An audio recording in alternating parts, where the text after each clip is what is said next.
बिस्मिल्लाहिर्रहमानिर्रहीम। अस्सलाम वालेकुम दोस्तों। Mohenjodaro are the mount of the death. वधीक डिस्कस करण खां पहिरियां दोस्तों असांजे चैनल सिंधी खोजी खे ज़रूरु सब्सक्राइब कंदा ऐं बेल जे बटन खे ज़रूरु प्रेस कंदा त जीअं नयूं अचण वारियूं वीडियो अव्हां ताईं आसानी सां पहुची सघनि। South Asia Pakistan Sindh 3 kilometre लाड़काणे खां मसाफ़त।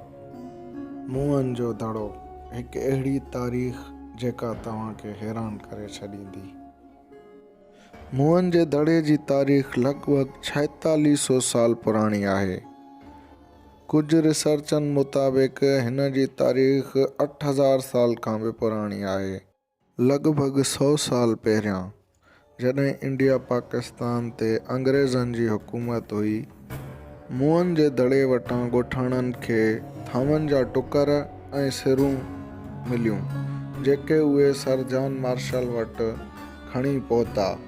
सर जॉन मार्शल निहायत ॾाहो इंसान हो। उहो उन वक़्तु ई सम्झी वियो त शायदि हिते का वॾी तारीख़ मौजूदु आहे ऐं हुन लॻभॻि 100 साल पहिरियां हुते खोटाई जो कमु शुरू करायो। खोटाई जे दौरान क़दीम मोहनजोदड़े जा आसार मिलणु शुरू थी विया।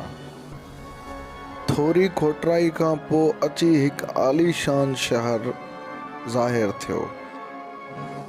अॼु ॾींहं ताईं मोहनजोदड़े जो सिर्फ़ु चोथों हिसो ई ज़ाहिर थियो आहे जंहिंजी खोटाई मुकमल थी चुकी आहे। जेकॾहिं मोहनजोदड़े जी मुकमल खोटाई पूरी थी वञे ऐं काफ़ी सारा राज़ हिन मां अञा ज़ाहिर थींदा। हिते खोड़ सारा खूह बि मौजूदु आहिनि जेके पूरे मोहनजोदड़े शहर खे पाणी जी सप्लाई कंदा हुआ। मोहनजोदड़े जे चौधारी हिकु मज़बूत दीवार ॾिनल आहे ऐं हुते अंदरि हिकु स्विमिंग पूल पिणु मौजूदु आहे। मोहनजोदड़े जा माण्हू एतिरा त तरक़ी याफ़्ता हुआ जो हुते अंडरग्राउंड नालियूं, रोड, रस्ता, अनाज घर ऐं वॉशरूम वग़ैरह बि मौजूदु हुआ। मोहनजोदड़े मां डांसिंग गर्ल जो स्टैचू, मूर्तियूं, ठप्पा, मोहरूं ऐं हार वग़ैरह काफ़ी सारा मिलिया। तां मिलियल लिखत मूजिबि इहा बि ॼाण मिले थी त हू हिकु पढ़ियल लिखियल मुआशिरो हुआ।